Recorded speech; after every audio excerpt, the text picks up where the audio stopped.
if we could address you directly right now. Everything comes full circle. That's number one. I don't tell him what questions to ask me. There are a lot of people around town that have the same question. Brush my teeth. I'm a good wash in the morning. I can't confirm or deny. You know, just keep going a little bit longer here, Mike. You keep going a little bit longer.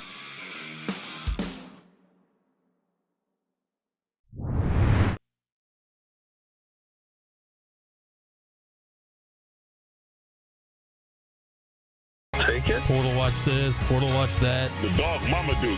People say I like that dog. What are you talking about playing walk-on? Who do you think walked onto the team? Anybody that thinks this is going to come back is either naive or plain stupid. All across CNY. Kick the tires and light the fires, Big Daddy. It's the 315. Hardy faking, feeds the crease. Jameson got it. He scores! Here's Brian Higgins.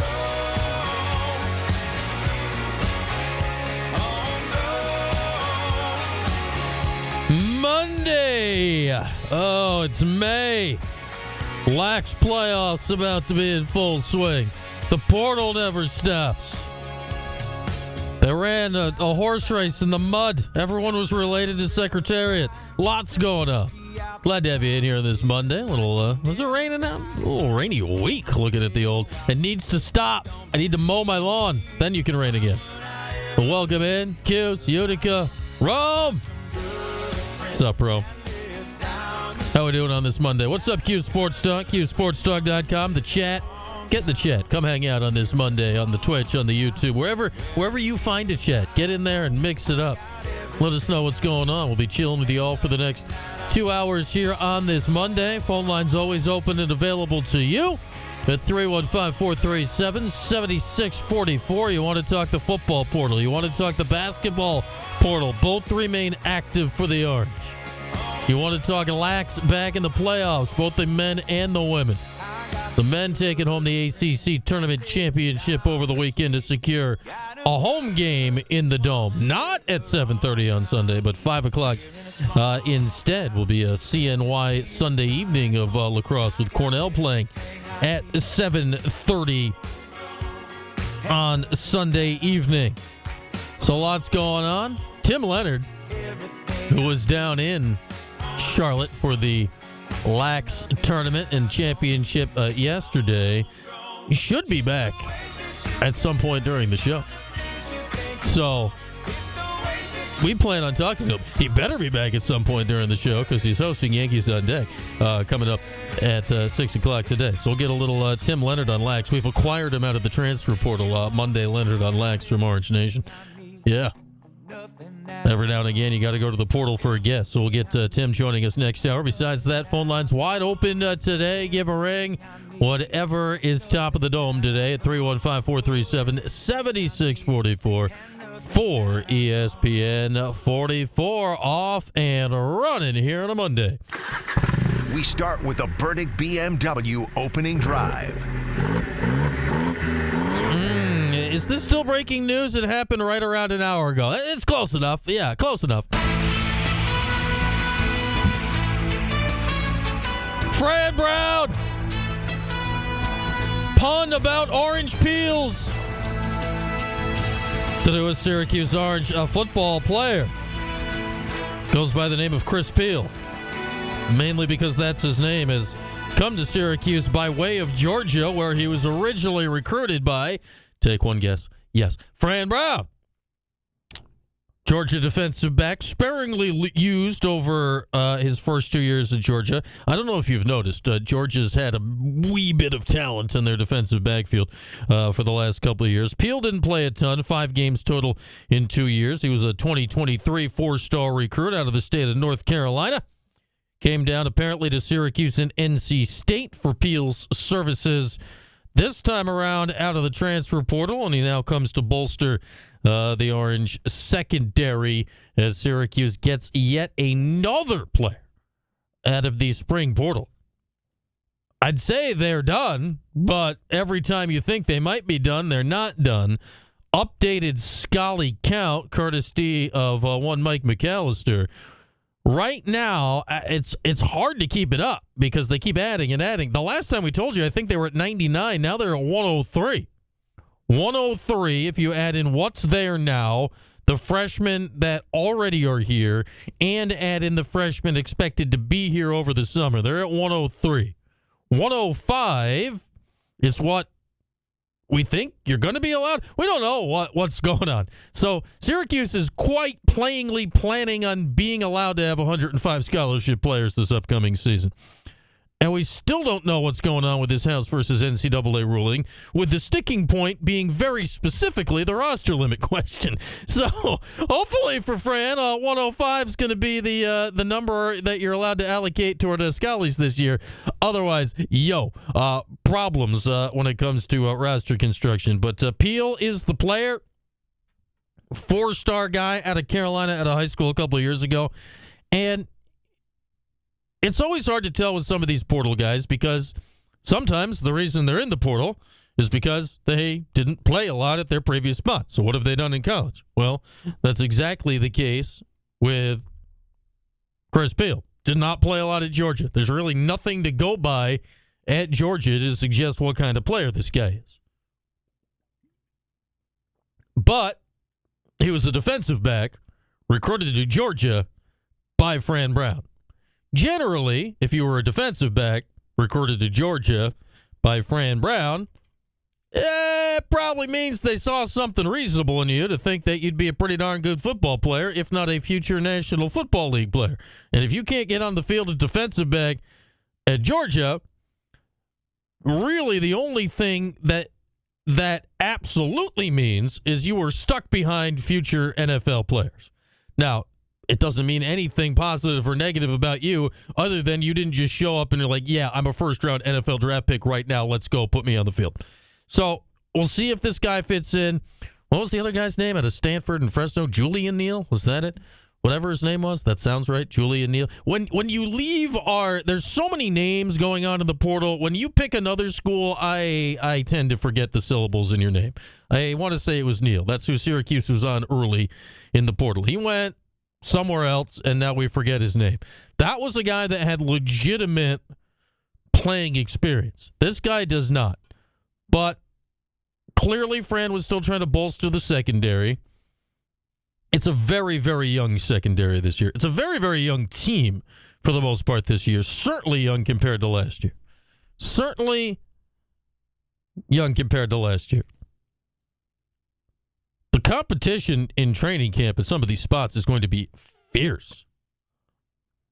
Fierce. Especially considering the opener. This is not a dip your toe in the water start to the season. This is a holy crap, Tennessee's on the other side of the line of scrimmage start to the season. This is you got to be ready to go for the opening kickoff or you might get your butts whooped start of the season. This is these portal guys coming in, the 8,000 offensive linemen that Fran's brought in here this spring. Steve Angeli coming in to compete for the quarterback job. All this stuff. This is like, there's got to be a really, really prepared group ready to go for the opener, or the opener ain't going to go well. I mean, we think back, what was it? Ohio was the opener last year. It was Fran Brown's first ever game as head coach. Blah, blah, blah. You're not playing well early.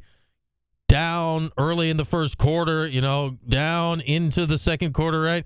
And then, what was it? The 2-minute drill before halftime, if memory serves, Kyle McCord just starts slinging it. And then they essentially never look back all season. This year against Tennessee in the opener, you're going to need to be ready to go. There's no shame in losing to Tennessee, but it would be nice to put together a representative performance. I don't know if it's possible to have a more intense camp in spring than Fran did last year in year one, according to everybody that was involved in it. But due to the need of being ready to go immediately on August 30th this year, they need to be ready to go for that game. I know Tennessee's got a lot going on in their quarterback situation or whatever, but man, the volume with which Fran has attacked this spring portal is shocking. It just didn't occur to me that he would be going this heavy in volume. I thought it would be more of all right, can you get a few quality guys situation. But when you look at the numbers, pushing it up towards getting very close to the possible limit of 105 scholarships, we still have no idea what the hell they're going to do with that coming up. Still waiting on rulings and judges and NCAA and who the hell knows what's going on. Like, it's a very nebulous thing. Fran is taking the nebulous out. He's like, nah, we're showing up with everybody. Depth, not a problem. Not a problem for Fran. What do we hear for 8 years under Dino? Depth, always a problem. Always a problem. It always felt like those teams were one injury away from the house of cards falling down. Like, even in the best of times, it felt just like, uh-oh. Fran is not an excuses guy. We need quarterbacks. Get a quarterback. Lineman, get 4. Defensive back, here's 12 guys I recruited at Georgia. Want to know what big-time college football feels like? To some extent, this. It's May 5th. You know when you don't normally talk about college football? On Cinco de Mayo. It's May 5th. And yet again, it's every day for a month now. Longer than that, probably. We've been talking Syracuse football. Because Fran Brown, and we're going to tell you a little something that Fran's got cooking in just the Fran Brown world of being Fran Brown in a little bit. But Fran is, at least attitude-wise, now what the budgets are compared to a Georgia or a Texas or, whatever, SEC school this, Big Ten school that. I'm sure Syracuse is trying its best to compete, but I'm sure there's a gap just because there kind of has to be. But attitude-wise, it always felt like in other years, Syracuse, I'd say often in a good way, sometimes in a bad way, embraced the idea of punching up, being the underdog, digging out from under, and you tried to use it as an asset. Dino certainly did. Doug Marrone certainly did. To look at the two guys that at least did have success at various points with the whole situation, right? Like they viewed it as an underdog success story. Dino in the locker room, nobody believed in us. 21-point underdogs. All those things. Fran Brown's attitude is the complete opposite. It's, no. We're Syracuse. What do you want? What do you want of it? National championship or bust. Win the league or bust. Well, it happened. I don't know, but it's a fascinating study here. We're 15, 16 months in. Complete 180 of perspective from what we've, I don't want to say ever seen before, but it's been a long time since we've seen anything like this. I mean, it's 25 years, at least, since you could even realistically have somewhat of those thought processes. It's been since McNabb's, not that I believe they're going to win the national championship or anything this year, but it's since McNabb's senior year since you could even logically think like that and not be looked at like you were a lunatic. And Fran Brown has come in at 16, 17 months and just flipped the entire mindset on its head. Need a defensive back? Yeah, we'll get you one. From where? Georgia. Need a quarterback? Yeah, we'll get you one. Where? Ohio State and Notre Dame. It's wild to say this stuff out loud here. What will it turn into in year 2? I don't know. The schedule's brutal. The schedule's nuts. I've never seen a schedule like this for a Syracuse football team. But do I actually believe Fran when he says, I have no idea what the schedule is? No. But if I were to think there's a head coach that actually legitimately doesn't give a crap that his schedule is beyond nuts, he'd be the guy. Whether it's true or not, I don't know. But he's sold the vision, and he is making people believe in the vision. In the vision. Which on May 5th, that we're talking Syracuse football, that tells you enough about the vision for me. The fact that we're even talking about Syracuse football here at the beginning of May almost tells you all you need to know about what Fran Brown has accomplished. We are about 2.5 weeks out, by the way, from the start of our 100-day countdown. Yes. We drove ourselves beyond bonkers doing that last year, coming up with one thing at minimum to talk about for Syracuse football for 100 consecutive days. But if you thought that was going to dissuade us from doing it again, hell, you don't get the show. Yeah, we're gonna do that again. It starts the 20-something. I don't know. It's later this month. I wrote it down because it's not. It takes a lot of counting. You got to use more than the 10 fingers available to figure out how far that is. But we got it locked down. We'll be ready to go for that coming up. And the great thing about Fran Brown is he does give. He gives us things to talk about all the time. And with that, we'll put the wraps on our Burdick BMW opening drive here on this Monday. All right, see how the markets open this week. We got Bill from Lee Baldwin. How'd this Monday go to kick off the week, Bill? Pretty quiet day. Opened lower and kind of stayed in the red all day. The Dow dropped 98 points. This is actually the first down day for the S&P in 9 trading days. So we've had a good run the last 2 weeks after a miserable start to April. Plenty of diamonds out there today. I initially had Uber up 1% as they expanded their deal with 1-800-Flowers ahead of Mother's Day. But then I found a better diamond with Skechers jumping 24%, agreeing to be bought out for over $9 billion. So they will no longer be a publicly traded company. And then on the downside, bittersweet news, Warren Buffett will step down as CEO of Berkshire Hathaway, so that stock dropped 4%. The 94-year-old has been running this company forever, and the returns since 1965 are annualized at 20%, which means if you invested $1,000 with him in 1965, it would be worth $42 million today. So I could live on that. Okay, I guess I should have done that. If only I were born at the time and had a if only our parents were paying attention. Yeah, exactly. Why didn't they invest $1,000 with Warren back in the 60s? All right, Bill, thank you. Also, if anyone wants to buy me out for $9 billion, I am available. I am available for sale for $9 billion. All right, thank you, Bill. There he is, Bill from Lee Baldwin with all of the diamonds and none of the dogs. Yeah, if you want Skechers for $9 billion, I'll whatever. I'll take your $9 billion. I'll take $4 billion. Take that, Skechers. Yeah. I'll take it right now. No negotiations. We can close this quick. You give me $4 billion, you can have the rights to, whatever. We'll figure it out later. With that, we'll take a break. Phone lines open the rest of the hour, 315-437-7644. Speaking of Fran Brown,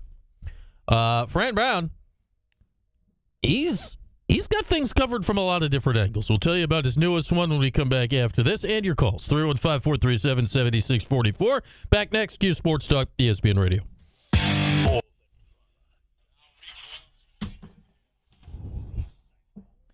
Oh, what's up, Chet? McCallish is available for $1 billion. Well, that's ridiculous. That's not enough.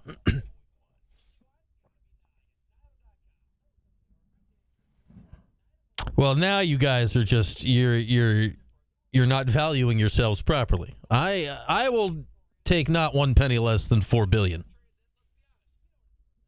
I don't know why they're showing Lawrence Taylor on the TV right now, but LT.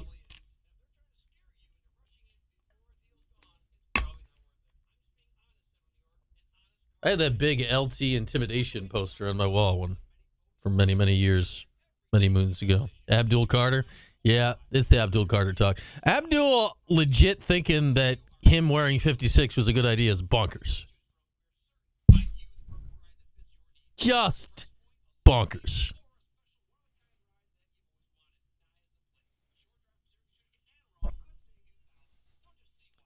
Oh, yeah, we could live comfortably on $500 million, Kev, but we could live ridiculously on $4 billion.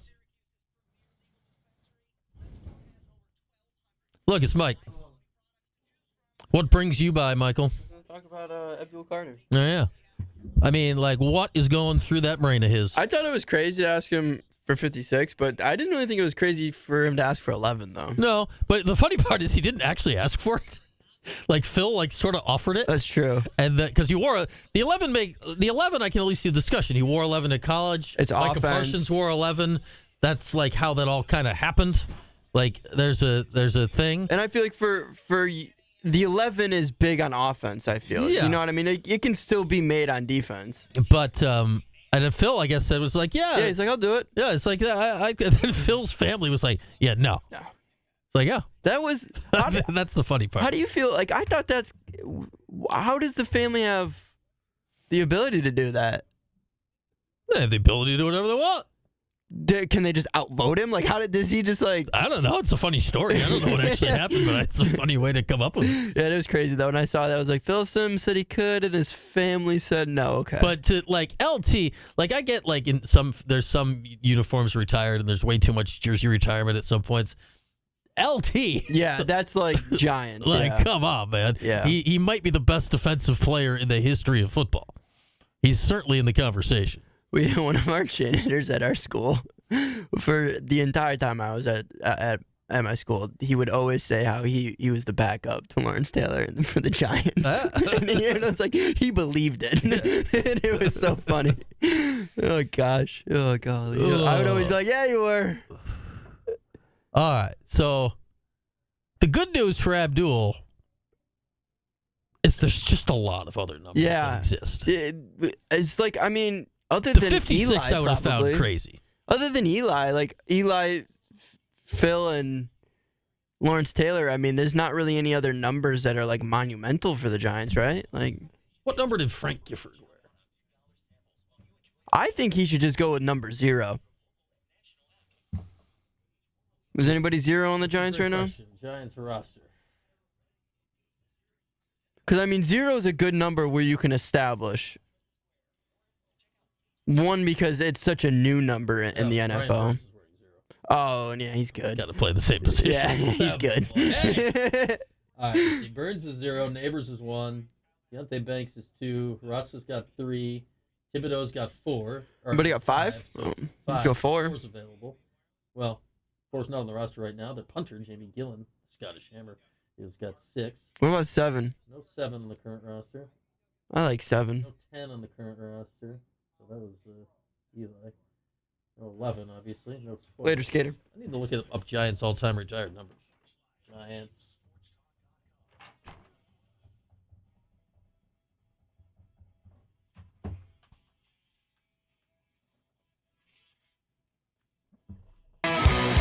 All across CNY, it's the 315. Here's Brian Higgins.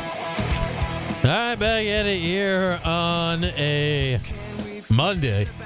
They're just talking about an ESPN right now. The Abdul Carter ask of 456. Lawrence Taylor's number. That short-circuited most parts of my brain. The Giants do have like probably way too many retired numbers from the old days, like 1, 3, 4, 7, 10, 11, 14, twice, 16, 32. Can't forget Al Blozis and his immortal career in 32. Yeah, I mean, they got a lot of retired numbers, but, like, dude, the 56, what are we doing? What are we doing, Abdul? Other than talking about you. Any publicity is good publicity, I suppose, but how about you publicize yourself and not the number and jersey of short list, one of, if not the best defensive player in the history of football? I don't know. I don't know. Like, at least dominate a whole decade while coked to the gills before you try to take the guy's number. I mean, like, come on, man. Like, what are we even doing here? What are we doing? Oh, LT, what a player. Running around like rabid dogs out there. Lawrence Taylor. Anyway, Fran Brown. So, a friend of the show, Amanda Kristovich, Front Office Sports, wrote an article today about Fran Brown. What a marriage of things we do on the show. Amanda, Fran, Amanda. 315 approved. Fran is the first NCAA coach to sign with the NIL agency called Network. They primarily work with high school and college athletes. Apparently, the suggestion came to Network courtesy of David Falk, who is of the Falk School at Syracuse and of the David Falk of being Michael Jordan's agent for many, many years. So he apparently told these guys, yeah, work with, get coaches on board, and you want Fran. You want Fran. You want a part of Dart. There's going to be Dart gear, apparently. We already know there's winners get washed gear. They had a new Dart logo out there, I guess, at the spring game, apparently. Fran, I found this thought, and I guess this kind of goes along to, didn't it feel like Fran Brown was everywhere? Fran Brown was everywhere over the course of the last month and a half. Yeah, it seems that was no accident. That was not an accident from Francis. Fran wants to be, in Amanda's article, quote from Fran wants to be a, quote, thought leader in the college sports space. Well, let's go back here for now a month and a half, right? The spring football game situation with Dion, Coach Prime, pardon me, Colorado. Who was out there? Fran Brown. Fran Brown, like that Trevor Pena situation, Fran coming here, this very radio station, talking with his guy, Stephen Fonte. Had to talk to Steve. Paulie was also involved. The Trevor Pena conversation, the not paying a slot receiver $2 million or whatever conversation, like that, it's all very intentional. It's all very intentional. But what Fran, I think, is doing very well so far with stuff like that is, like, while you know it's intentional, like the dude didn't just show up and start doing these things all willy-nilly and tossing them out there. He has a way, and I think this is what is working for him right now. He has a way of being very intentional about that stuff, which, if done differently, it could come off as very self-serving, right? Oh, I'm not paying that guy that. He's not worth that. That could come off as being very self-serving by Fran, but the way he presented it, it didn't. This Colorado spring game thing, which I think we all know, like, that was never going to happen this spring. That was never going to happen this spring. But what did I say a month and a half ago, 2 months ago, whenever that first came out? This is never going to happen this spring. This is a genius idea of Fran Brown to have his name and thus Syracuse football's name attached to this. Fran Brown understands that here in 2025, football is way more than just the football. You got to get the whole rest of it. That is how the athlete of today speaks. That's the language they deal in, the Instagramming, the being out there in the public, the NILing. Now, Fran's in the NILing. He's doing his own NILing. You know, coaches have been doing quote-unquote NILing for years. It's just called having a commercial. Nick Saban, Coach K, and whatever, they NIL'd their way through the last 30 years. Just wasn't referred to as that. But you got to get involved in the language of the times. You got to get in the agency represented by the agencies that the athletes are being represented by. Now you are amongst them. Now you are one of them, and they are one of you. And then maybe they want to be one of you on your team. Fran's playing 4D chess with some of this stuff right now, and the moves are working because there's a way to do the exact same stuff that he is doing and to have it sound selfish and cynical. And that is not what is happening. Fran is doing it in a way that's like, hey, we're all in it together. I'm you, you're me, we're all here. It's perhaps the best thing that he does right now. You know, there's the football and all, and obviously none of this works if your team's not good. All of this stuff works because your team is good. Well, what does Fran do at every turn? Credit his coordinators, credit his quarterback, credit all the people around that are helping make the football good. But what is setting him apart so far, in my mind, is the rest of the stuff. Because he has, for whatever reason, an innate finger on the pulse of the rest of the stuff right now, which in 2025 is kind of impressive due to how fast the rest of the stuff changes. Like, if you go back, the 80s and 90s, whatever, like, the rest of the stuff changed, but change was slower then. If you got your finger on the pulse of whatever the rest of the stuff was at the time, you could have your finger on the pulse for years. Now it feels like the rest of the stuff changes every 6 minutes, but Fran's been there. He's merchandising, winners get washed, Dart. He is national media-ing, Trevor Pena, spring game stuff. He's got his fingers in every which way. Can you get overextended doing that? You can, but he has not shown that happening to him yet. It'll be very interesting to watch to see how fast and how long he continue to do this, because I'll say the one thing this is potentially exhausting because it's a lot of hours. Fran, he is burning the midnight oil, the 6 a.m. oil. He's burning all the oil. He's doing it well. It'll be very interesting to see, because the one thing that I think we see happens in the coaching industry, especially now, is there's a lot of burnout because there is so much going on with NIL, with recruiting, with having to market yourself, with having to market your team, with having to actually coach your team, with all the crap you got to do as a head coach these days. That, frankly, transfer portal, NIL didn't exist as recently as 3 years ago. It's all completely changed, and Fran has been on the forefront of it. So neat to see that he's getting involved in the NIL space in his own specific way. I'm sure it'll result in many of you wearing Dart shirts and whatnot in the near future, but interesting times. NIL Fran. NIL Fran. Fran-IL? Fran-IL? Fran-IL. Yeah, we're workshopping it. We just started 7 seconds. Just leave me alone. We're going to figure it out because the Fran's name ends with an N. Then there's an IL. I think you all see what I'm doing here. We're trying to work on the pronunciation of it all. It may just be a written thing, and you got to capitalize the right things. I think it's Fran, but you capitalize the N, and then capitalize the I, and capitalize the L. You're welcome, Fran. The first one's free. Fran-IL. There. Done.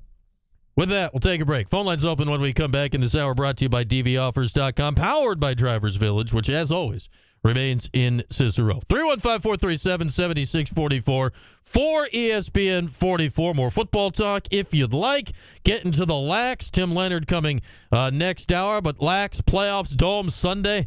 Feels like old times. Get into that when we come back. It's Q Sports Talk and ESPN Radio. The Sport. Susian, I take that as a compliment, Supercat. Whether it was meant as one or not. He's got the Riz. Yeah, boss sandwich. There we go. Yeah, everybody's got a personalized handshake. Dart shirt for the Dart League. Yeah.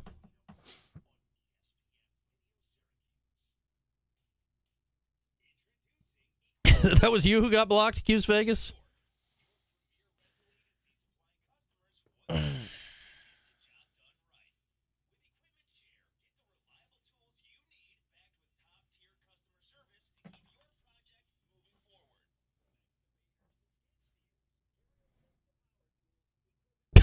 San Diego Q's needed a breather. 1 dart, 2 dart, 3 dart, 4.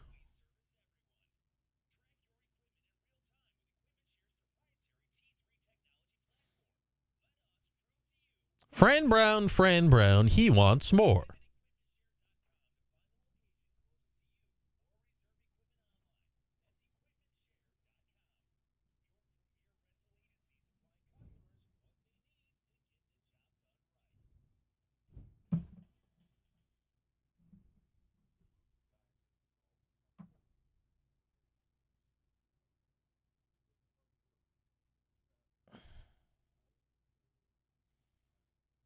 D-backs, linemen, quarterbacks, too.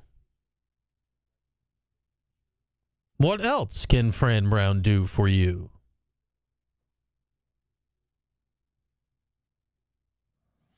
It's, Mondays at 11, Q's Vegas. Weekly. Mondays at 11. Every Monday at 11. Just not this one or the last one or the one before.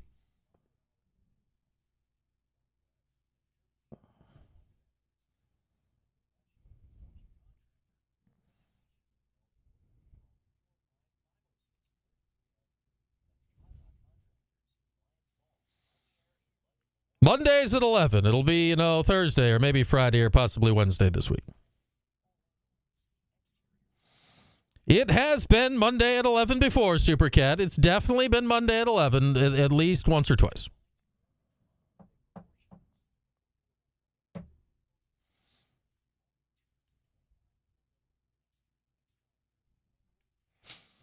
$44 million. Now, in fairness to Atan, it's always easy to spend somebody else's money and, taxes and whatnot. But, yeah, $44 million.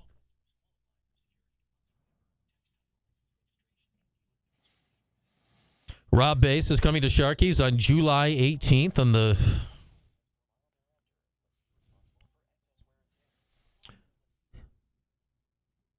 Yes, it's actually forward-thinking, Supercat. Flex scheduling.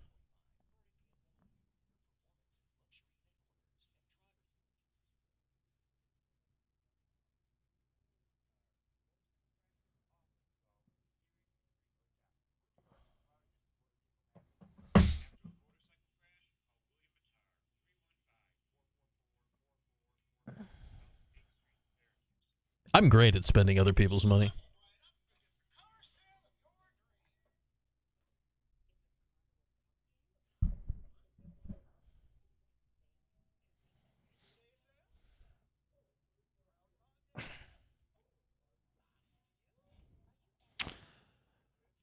They shouldn't toy with you like that, Chet.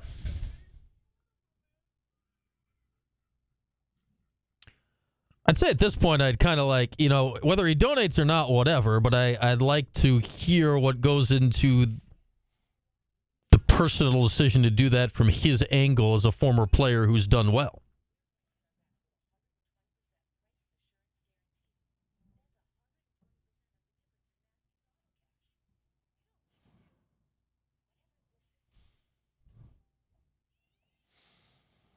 First thing I'd do with a $5 billion windfall, first thing I would do is block Spatch of the Wheeze. First thing I would do, after finding a solid financial advisor, maybe that Lee Baldwin fellow, Beach House in Maine. Why? It's the 315. Here's Brian Higgins. Okay, back at it here on a Monday. Phone lines available, 315-437-7644 for ESPN 44. We'll get into the lax in a second, but let's get to the phones now to talk about the sloppy track and the descendants of Secretariat that ruled the day at the Derby. What's up, Scooter? How we doing? Well, first I got a compliment for you. People they ran into at Vernon Downs, they have the ability to watch you on their smartphones. I guess they're part of the Orange Nation or the app, so they get to see you, doing your radio show. And I ran into a couple of people, and one person likes your body language because it looks like you're actually attentive to the callers and you're actually listening to them, and you think that's pretty good that you have you actually had the attention of callers calling in. So I want me to pass that along. I am nodding in agreement at the camera right now, Scooter. So yeah, there we are. I will tell you that. How about that? Well, I wasn't sure on your laptop you were playing Pac-Man or not, but I'm doing that also. But it's multitasking. I think it's actually Tetris right now. But we're multitasking on it. But anyway, they went. They thought that's great. That you look like you're actually listening and you want to converse with your callers. So you want me to pass that along to you. It was an interesting race. It basically went the way I thought it was going to go. If Baeza got in, I knew he was going to be a problem. And the winner was second in the Florida Derby, and it just basically came down to where journalism had to be a little bit farther out front. Sovereignty is a grinder, and sometimes these grinders that come from behind. He was actually 16th, I think, at the half-mile pole. Journalism was 10th. And sometimes these big races, the grinders, if they get stopped, it's like riding a bike and you got to slam on the brakes and start back up. It takes a while to get your momentum back. But he had a great trip. The rider was excellent. He kept him out of trouble, and journalism had a little trouble at the start. I don't know if you saw the one come over, and all of a sudden the one's in the middle of the track. But there wasn't that much of a reason why the journalism didn't lose. But the interesting part is that for every 50 cents, we had the trifecta and the exacta and the Kentucky Oaks double. with the Derby, but for every 50 cents, those 3 horses paid $115. Wow. And it didn't take that much. In fact, a couple of people use me for consultants on big stuff. They don't really wager a lot, but when it comes to big stuff, and one of them is actually, I'm not going to use his name because I don't want to, like you say, doesn't play that much, but he's a big businessman in Syracuse. He owns stuff. You probably, if I mention what he owns, you know who he is. He was there, and he goes, "Okay, give me 3 horses," and I gave him those 3. And I said, "Do you want to throw in the Japanese horse because I don't know that much about him?" So he just bet a 4-horse box, and he's happy. So it wasn't that difficult as far as the horses coming in, Brian. And the interesting part is usually it's a done deal unless the horse is hurt. You're going to the Preakness, and they're like 50-50 right now with Sovereignty, which is interesting. But the owners at Godolphin, which is out, I believe, out of Saudi Arabia. I know it's over there somewhere. Yeah, so. I think I saw it was a Saudi ownership group on this one. That's what I hate now, Scooter. Like I get it. Like when barring injury, like when the Derby horse winner is not at the Preakness, which is happening more and more these days. Like like what's the point? Like when you don't even try for the Triple Crown unless you're legit worried about the health of the horse. Like what are we even doing? Like that's the whole point of what we're doing right now. No, you're right, and. The horse definitely has a legit shot if the horse is healthy for what the horses I see out there. And normally, horses that run in the Preakness, they're like they call them the new shooters, don't win. It usually comes out of the Derby. And Journalism and Baez are both West Coast horses. That'll be the interesting part. Are they going to want to go cross country in 2 weeks? I heard Baez was probably waiting for the Belmont, which is good for Saratoga and the Belmont, at least to be the 3rd place finisher in the Derby, is definitely, it sounds like it's going to be there. He's going to skip they're going to skip the Preakness. But you're right, it's interesting. The thing is, it's 2 weeks out, but you got to basically decide by Monday or maybe even Sunday, because they draw them now so early that the drawing is actually a week out. So it's not, you have to be anchored. At least they can enter them and scratch them, I guess. But it was a clean race for the mud. It was all day rain. I don't know. Probably everybody just turns in for the Derby. I was up there for the whole weekend and betting the undercard. So I was getting used to the track, so I knew exactly. I knew the track wasn't going to dry out. There was hope that they would stop raining, and then we had 2.5 hours from the last dirt race to dry it out. But it was an interesting race. The 315 horse ran well. The only thing I will say, and I think I mentioned in your show a little earlier, because I think Journalism is still a very talented horse. The way how hard he ran his last race at Santa Anita, I didn't know it was going to take a lot out of him. And the question was actually asked by Jerry Bailey, a great jockey. He kind of wondered that before the race too, because it was a month out. That you try to hit your A+ right at the Derby, and how he ran the last race, it'd been very difficult to get better than that. But Sovereignty won it. It was great, and now we still got Carl Spangler out there too. Your golf horse. He's going to run at Saratoga probably.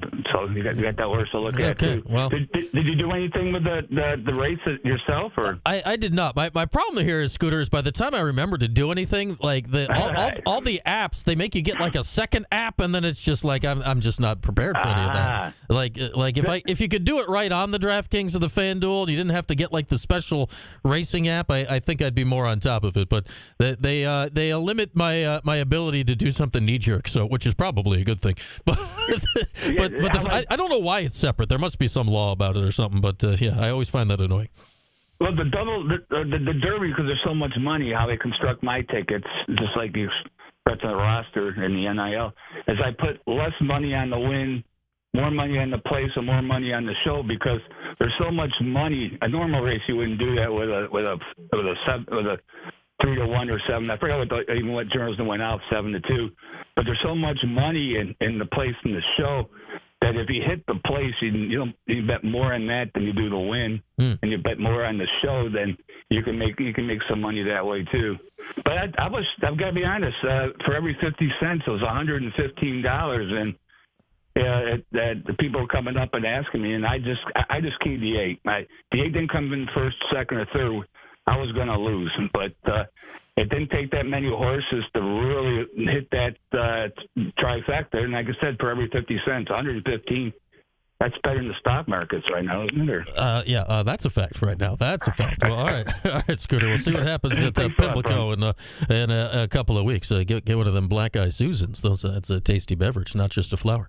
But with that, we will take a break here in this hour, brought to you by William Mattar. Hurt in a car, call William Mattar. It's 4:45 right now, which means we're going to have an exciting race here because Tim Leonard of Leonard on Lax, which we have acquired in the transfer portal for one day from Orange Nation.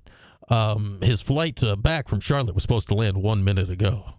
So it's going to be very exciting to see if Tim's going to get here for his segment in half an hour. We have faith. We have full faith that Tim Leonard will be here, especially since he really needs to be hosting Yankees on Deck at 6 o'clock as we have on the schedule out there. So we'll get a little axe from Tim coming up in a bit. I'll tell you what I think about lacrosse back in the tournament when we come back. Plus your calls at 315-437-7644. Getting you ready for a rematch from back in February. Syracuse and Harvard, 5 o'clock in the Dome this Saturday evening.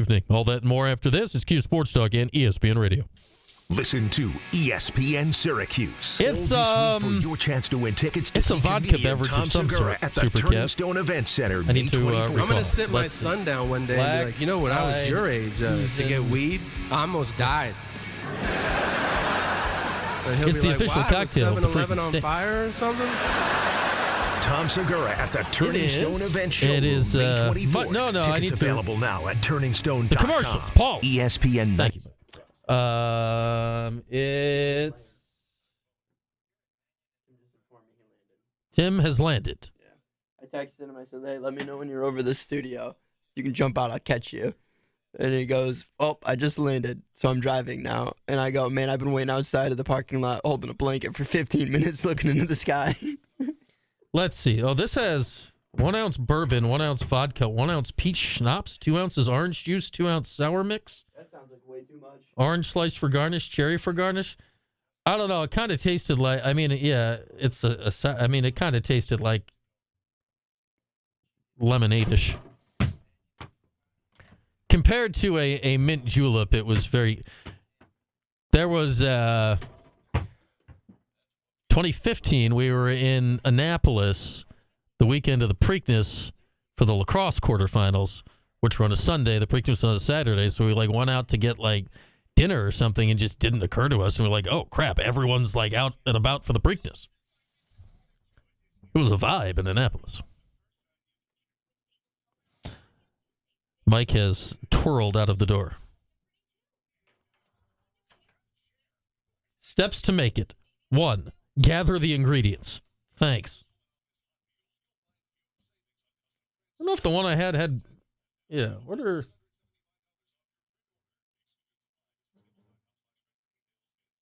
This one, I don't remember there being bourbon in the one I had. Apparently there's a variety of recipes. What's in this one? Scrolling. Why can't, where's the straight to the recipe button? Everyone's got to tell a freaking story. Just show me the recipe. I mean, jump to recipe. Jump.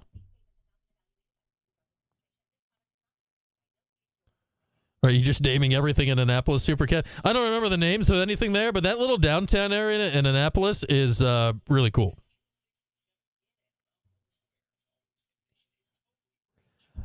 I think, I get the Memorial Day thing. The season starts way too early now. I know you can't do Annapolis on Memorial Day weekend because it's Naval graduation weekend, and that is a non-negotiable. If they move the Final Four, or if they move the championship game or something back a week and put it in Annapolis every year, I think that would be awesome. Still do a Memorial Day weekend with the Final Four, whatever, or something. But if you had the championship day game and the women or D2, D3, or I don't know, there's a way to do it where Annapolis is the destination every year. Annapolis was a great site.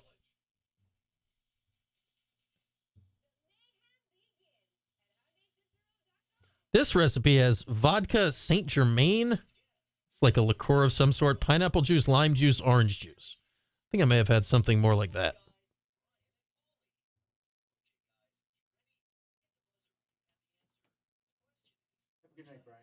You have a good night, Paulie. Have a pork chop. I'm having Alto Cinco tonight. Oh, it is Cinco de Mayo. What have you ordered? You looked at your watch as if you had ordered it. Going at. Oh, you're going to it. I'm going at 8. What will you? You're going at 8? Yeah, I was going at 7, but it's booked. What will you order? I haven't had Alto Cinco in a minute. Probably a Mexican food of some sort. You probably will order Mexican food. Burrito of some kind. Quesadilla, chimichanga if they got one. I'm a big. Do they chimichanga at Alto Cinco? I'm a big chimichanga fan. Because that's a burrito just deep fried. Yeah, that's how you know it's healthy. We are just having regular Mexican American meat tacos at home later. Dine-in menu. How fast can I load it since the commercial is ending? Do they have a chimichanga? Burrito. Tacos, enchiladas. No. You're SOL, Paulie. Great song to come.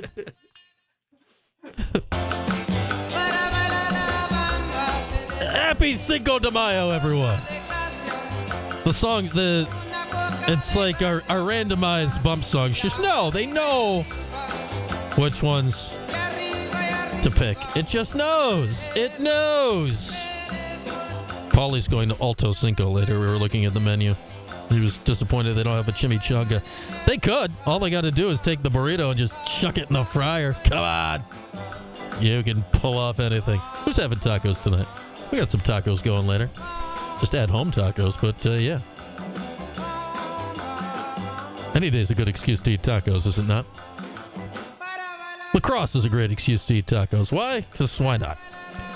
So lacrosse is back in the playoffs. They won the ACC tournament. Remember we were talking on last week. We had Patrick Stevens on of USA Lacrosse Magazine going over some bracketology, and we're going over scenarios of what could cause Syracuse potentially to miss the NCAA tournament. Well, the other scenarios we talked about is like, well, what if it goes the other way and if Syracuse wins not 1 but 2 games down there? Hosting? And it was like, yeah, absolutely hosting. Syracuse, and this is the fine line here in lacrosse, Syracuse is the 6th seed in the NCAA lacrosse tournament. The 6th seed. It's a good seed, especially considering that you were on the verge of potentially missing the NCAA tournament. This is the fine line here. But for a team that did not look good for the last month, beat Notre Dame, 3 weeks looked just like listless. Things weren't right. Owen Hiltz was banged up. Like, it's just nothing looked right for about 3 weeks. Nothing looked right. Cornell, Duke, and Carolina losses. Now you get Notre Dame again, and you come out, and you played kind of with that same edge again. It was a good game. It was back and forth, and there was hitting, and there was goals, and there was highlights, and Hiltz was fantastic. He looked healthy. Jimmy McCool was out of his mind. He had 20 saves. He was great, and you win that game 14-12.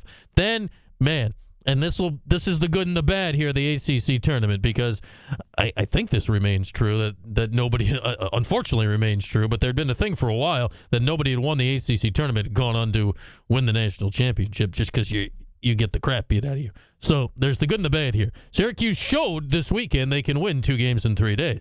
The question is now, can you win 2 games here in the next week to get back to the point where you can win 2 games in 3 days at the Final Four? But you beat Notre Dame. Now you get Duke. And this Duke game is interesting here because Syracuse on Sunday, they showed they can win a different way. We know Syracuse can win pretty. We know that. I've said that since last year. It's 2 straight years that when Syracuse is clicking, when it's all clicking, they're the prettiest team in college lacrosse. Like aesthetically, no one's stopping that. It looks great. Sunday, it wasn't that. Sunday is a grinder. The second, as oftentimes, the national title game is a grinder. The ACC title game is often a grinder. You have 1 day in rest. It's the end of the season. You're being held together by spit and athletic tape at this point. But Syracuse came out on Sunday, and, it wasn't crisp. It wasn't a beautiful game. It was a grinder. But Syracuse got the lead. Wasn't a big lead, but they had the lead, and they held it throughout. And then it's 9-6, it's 9-7, it's 9-8. They had the ball. They don't have the ball. But then the Syracuse defense and McCool stood tall in the final 10 seconds, forced a shot wide, and you win the game 9-8. So you showed on Friday you could win a little bit of a fight, a back-and-forth good game against the twice-defending national champs. You showed early in the season you can win games that are high-scoring. You hadn't really shown you can win a grinder. You want to do stuff in the NCAA tournament, at some point, generally, you have to win a grinder, unless you are, like Notre Dame was last year, head and shoulders above the field, like Maryland was a few years ago, head and shoulders above the field. But Syracuse won a grinder yesterday. It was yesterday. So I think that's a good sign to show that they are capable of that. Now, will that translate? I don't know. Syracuse is still in this mix of 10, 12 teams, whatever it is, that think they can legit make the Final Four. And now the path is interesting because you're playing Harvard on Sunday at 5. 5? Syracuse, gosh darn it, plays dome games Sunday at 7:30 on Mother's Day after graduation when they host games in the NCAA tournament. Going back 20 years now. Apparently, I don't know why. Cornell could apparently only play at 7:30 on Sunday. I've never heard of Cornell having issues with stuff like that before. Don't know why that is, but Syracuse promised they're going to kick everybody out of graduation, get that turned around, and be ready to go for 5 on Sunday. Generally, you get there early enough. They turn that around from graduation really quickly, and it's actually, there's a lot of chairs to pack away, but it's a less extensive changeover than it is, basketball court or stuff like that. So I'm sure they'll be get it all done at the Dome. They'll have plenty of people and get that turned over quickly to be ready to roll for Orange Lacrosse at 5 on Sunday against Harvard, a team they've played in the Dome this year, a team they have lost to in the Dome this year, a team, and not to say the loss to Harvard itself is inexplicable. Harvard's a good team. Clearly, they're in the tournament. But the way Syracuse lost that game to Harvard in February is still, to this day, I don't know how. Syracuse is up 5-0 in that game. You can lose a lacrosse game up 5-0. Not inexplicable by itself. But Syracuse, they were coming off that Maryland loss. Like, all right, can they get back on their feet against Harvard? Come out, boom, boom, boom, boom, boom. That game was 5-0 before you knew what had happened. That game was 5-0 before you had a dome foam and a dome dog and had taken your seat. Syracuse won 28 of the 32 faceoffs in that game. 28 of the 32 faceoffs. They were up 5-0, and they won almost every faceoff. It is impossible to lose that game. You're up 5-0. You win 28 of 32 faceoffs. You can't lose that game. Syracuse lost that game. How? To this day, I don't know how. It's inexplicable how they lost that game. Which means kind of whatever you want it to mean. Syracuse already lost to this team this year. Or Syracuse has a rematch against a team at home that realistically they had no right in losing to earlier this year, so they should bounce back. And then there's this other interesting factor, which won't affect the game at all on Sunday, but has definitely affected who Syracuse is playing on Sunday. The weekend Syracuse beat Harvard this year in the Dome. That is the week Syracuse, more often than not, plays who? Army. Army was ranked 3rd in the country going in the last week in the media poll. Their other numbers, strength of schedule, top wins, and RPI were not quite as high. And then Army did the unforgivable sin in the small NCAA tournament lacrosse era of they lost to Colgate in the Patriot League tournament semifinals on Friday. They lost a tight game to Colgate at home at Michie Stadium on Friday, and Army became the first team out of the tournament this weekend. Why? Because in the week they normally play Syracuse, I don't know why the game didn't happen this season, Harvard instead, who Syracuse never plays. Their last meeting had been, ironically, an NCAA tournament game that Syracuse won back in 06 in the Dome. Because Harvard played and won that game, all of their metrics were just slightly ahead of Army's. And even though Army was the number 3 team in the country last week, and I think most would consider a better team than Harvard. They didn't have the strength of schedule this year. If Army had even showed up in the Dome, ironically, that week and lost. Instead of Harvard having that game on their resume, Army might have made the tournament over Harvard this week and probably realistically would have been in the Dome playing Syracuse this weekend. So irony upon ironies, it's Syracuse and Harvard instead of Syracuse and Army. And honestly, given the two options, even though Syracuse has lost to Harvard this year, if I'm Syracuse, I would much rather be playing Harvard right now, even though you lost to them, than an Army team that has a habit of giving you a run for your money when it counts and that has come to the Dome before, admittedly with different players because most of them would have been 5 or 7 at the time. But back in 2010, Army rolled into the Dome, first round of the playoffs. Syracuse was a 2 seed. Syracuse was the twice defending national champs. I was 100% certain John Galloway, Joel White, that whole crew, they were winning 2 more and becoming the first group ever to win 4 straight. And Army, double overtime, took him out. If I'm Syracuse, I would much rather be playing Harvard this weekend, even though you've lost, than an Army team, which realistically was the other team you were likely to play here this weekend. If you win and the seeds hold, you'd be playing Princeton next weekend down at Hofstra. With that, we'll take a break. Much more to come in hour 2, including basketball portal news that happened since we've last talked. Tim Leonard on Lax, next hour as well. All that as we roll ahead to hour 2 after this on Q Sports Talk and ESPN Radio. Sports Show with Cody Mack. Oh, yeah, Princeton's good. Princeton is good, but I'd rather play Princeton, right, as the 3 than Maryland or Cornell.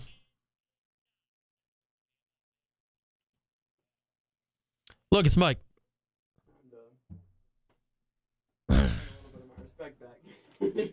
Yeah. We got a bit of a streak going against Mike. We've won, we think, 9 out of 10? Yes. Something like that? Yeah.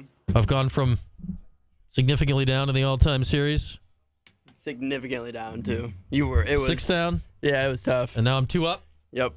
2. Yep. Right here, sir.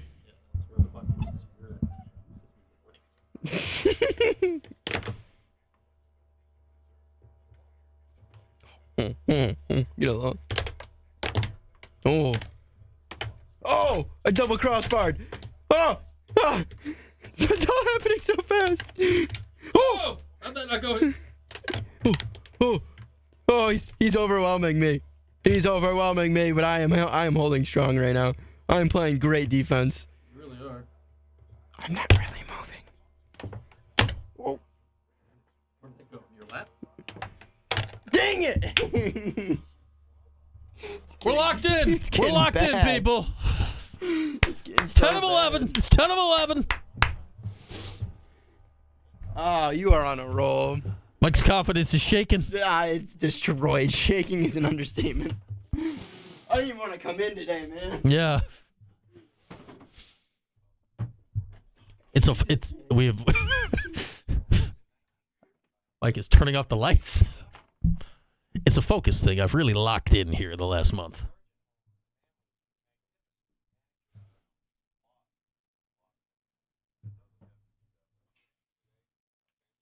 We were down 6 or 7 in the all-time series. Confidence was low. Confidence was shaken. We locked in. Oh yeah, now we've got rent. We're occupying the penthouse in Mike's head right now. Daily room service.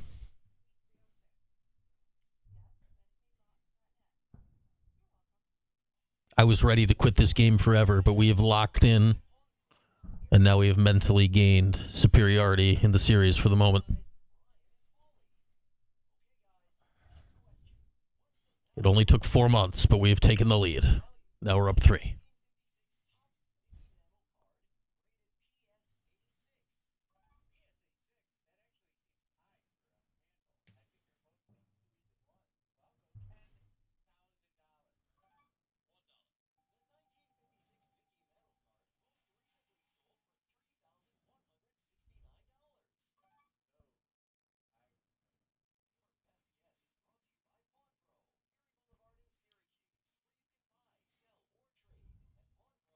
Yeah, Cornell's good, Super Cat. They're good. Their offense can just go explosive on you. Other than Syracuse, I would be happy for Cornell if they won a title. I would be happy. I'd say after the last 40 years, they kind of deserve another one.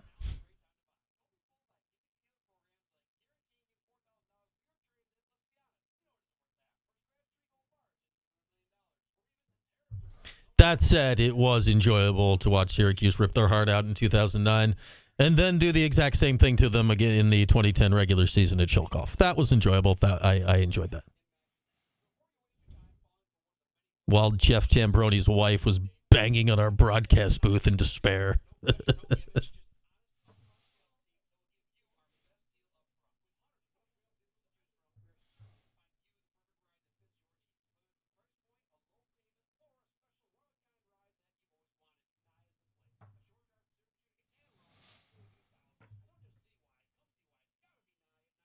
It's true, Tim.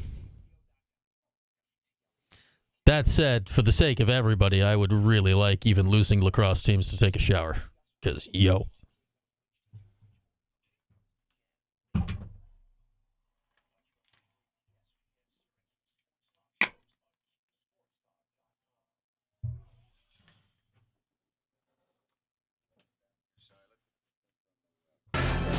From a standpoint of status. Can't go backwards. Can't go forward. What am I gonna do? Hey, what happened? Lisa, if you don't like your job, you don't strike. You just go in every day and do it really half-assed. That's the American way. I hope it's happy hour. It's 5 o'clock somewhere.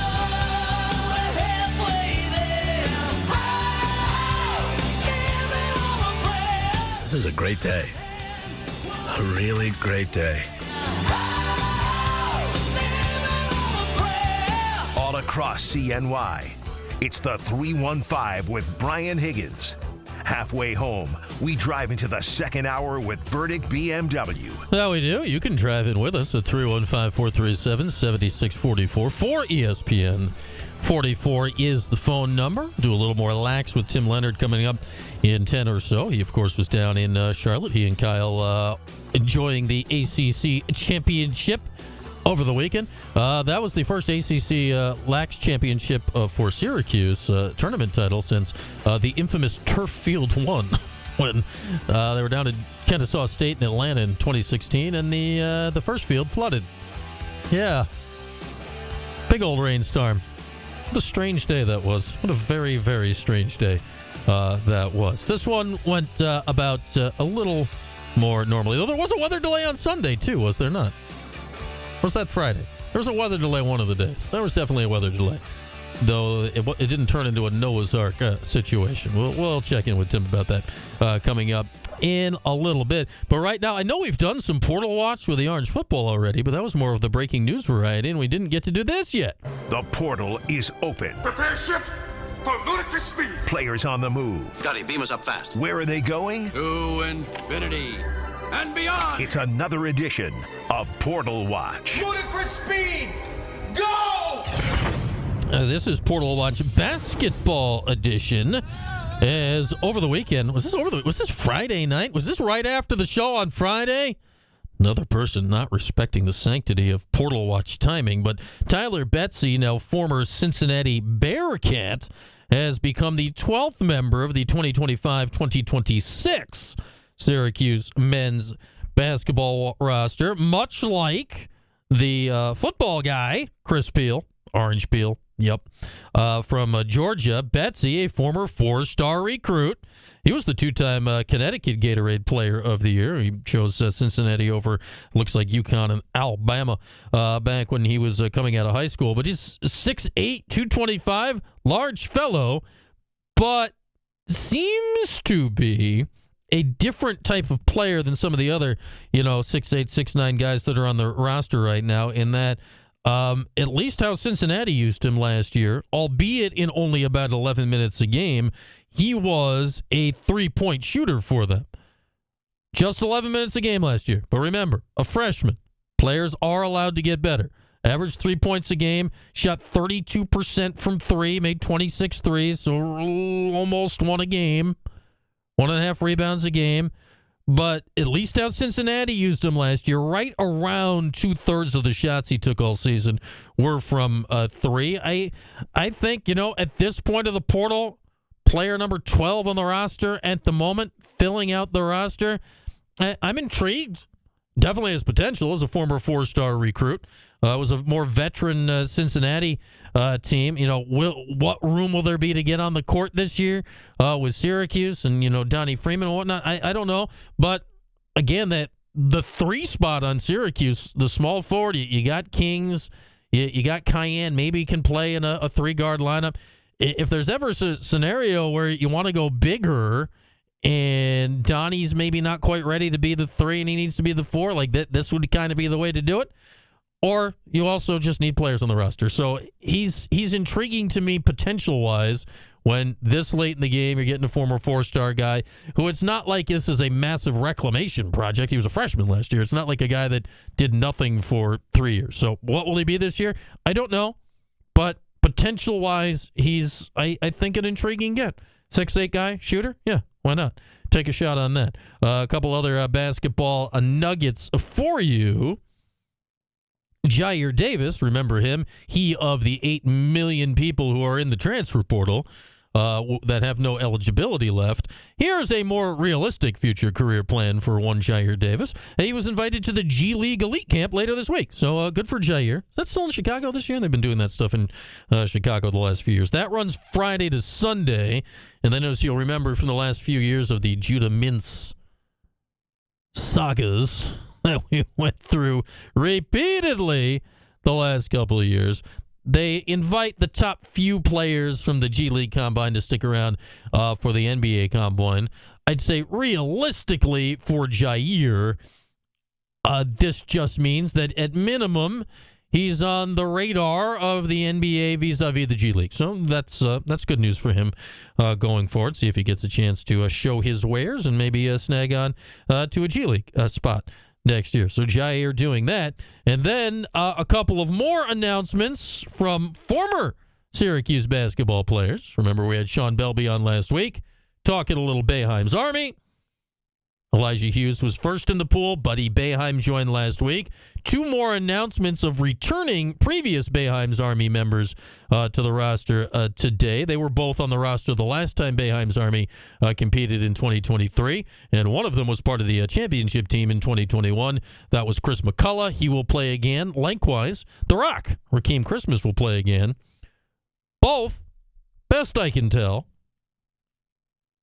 are played and are playing in Indonesia right now, or have been playing in Indonesia this year. Rock kind of came in a couple of years ago. He hadn't really played recently, and we love The Rock, but it kind of looked like he hadn't played recently. It was kind of bull in the china shop out there. McCullough has been playing overseas now for a while. He's played all over the Pacific Rim, essentially.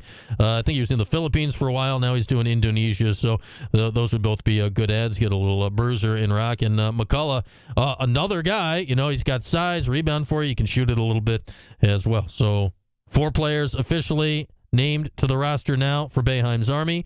All of them Syracuse guys: Elijah Hughes, Buddy Boeheim, Chris McCullough, Rakeem Christmas. I don't know why I said that with a question mark. Rakeem Christmas. Sean Belby, remember, told us this last week.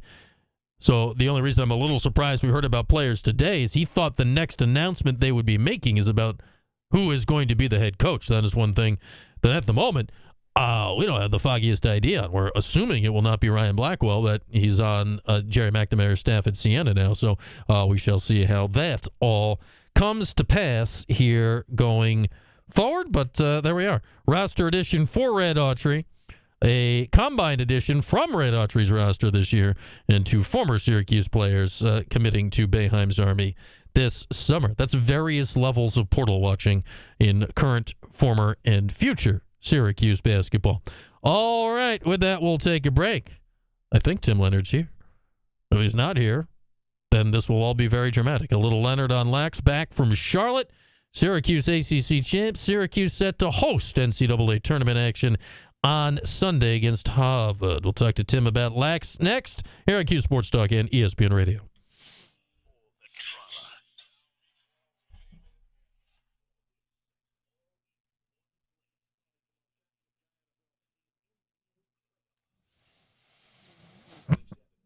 Oh, has LeBron pulled out of the Met Gala? What's the theme this year, San Diego Cuse? What's the theme? You got a theme. The Met Gala's always got a theme. I don't want to be, I don't want to be, ridiculed.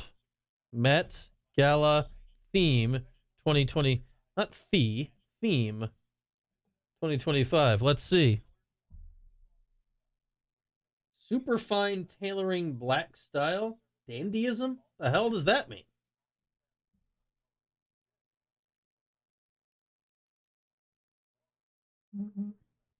This is just a picture of Duke Ellington wearing a tux.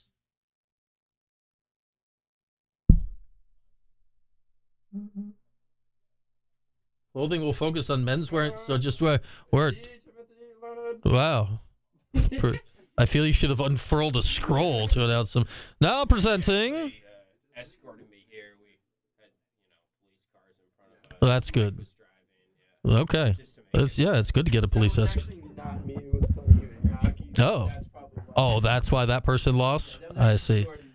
I hear a lot about Mike playing air hockey, and I've never actually played it. I was up 6 games on this guy, and he's rattled off 10 of his last 11. Yeah, we're 3. It's 3. Yeah, we've up 6 and down 3, dude.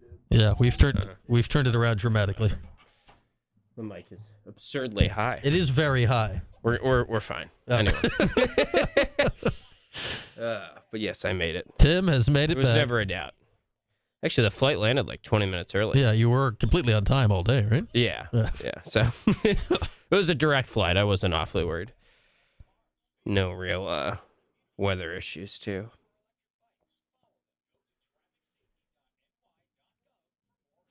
It was a bit shocking when I was getting hammered earlier, Supercat. Like, I was not playing well at all. But it's a mental focus thing. I'm locked in now in the air hockey. We lock in every game now. Is he really that good, Mike? I hear a lot of chatter about how good he is. I mean, I was getting hammered for a while. Yeah, and we've turned it around. I think it was more I was bad for a while. Now we're locked in. Can't say the last time I played air hockey, but how about maybe I'll mini have air to change hockey? that? Yeah. Oh, that's what it is? Yeah, it's the mini air hockey. Okay. Oh yeah, That we makes play more mini air sense. hockey and we play games to 1. Gotcha. Yeah, so they can end quickly. Yeah. Sudden victory. Yes. Or sudden death. Well, we're not allowed to say that. Oh, Sudden victory. No. Well, yeah, but it's not lacrosse. True. Yeah, Mike. We're in your head, Mike. Now we're taunting him.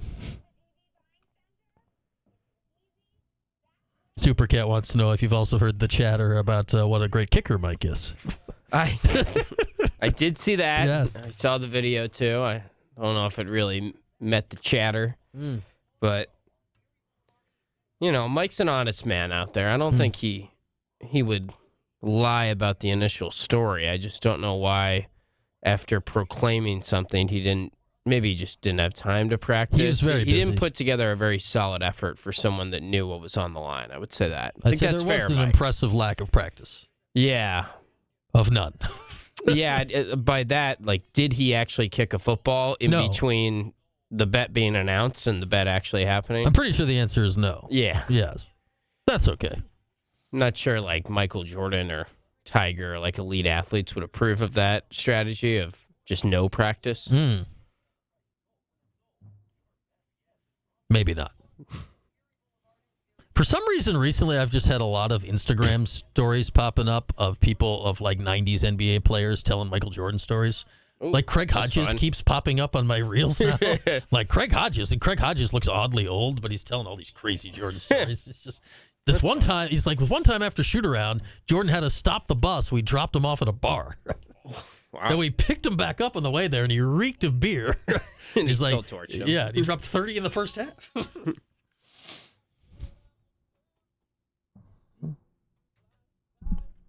All right, rolling along here on this. It's Monday. It's still Monday. I almost hit the 411 open. That would have been a mistake. Mike will be in for the 411 shortly. Tim is here. We've acquired you, Tim, in the transfer portal from Orange Nation for your Monday Leonard on Yes. Lax. I'm still doing Orange Nation tomorrow. Tomorrow, though, yes. so I'm putting you back in the portal after the show. people are going to be really sick of Leonard on Lax by So come the up with time- something new to say tomorrow.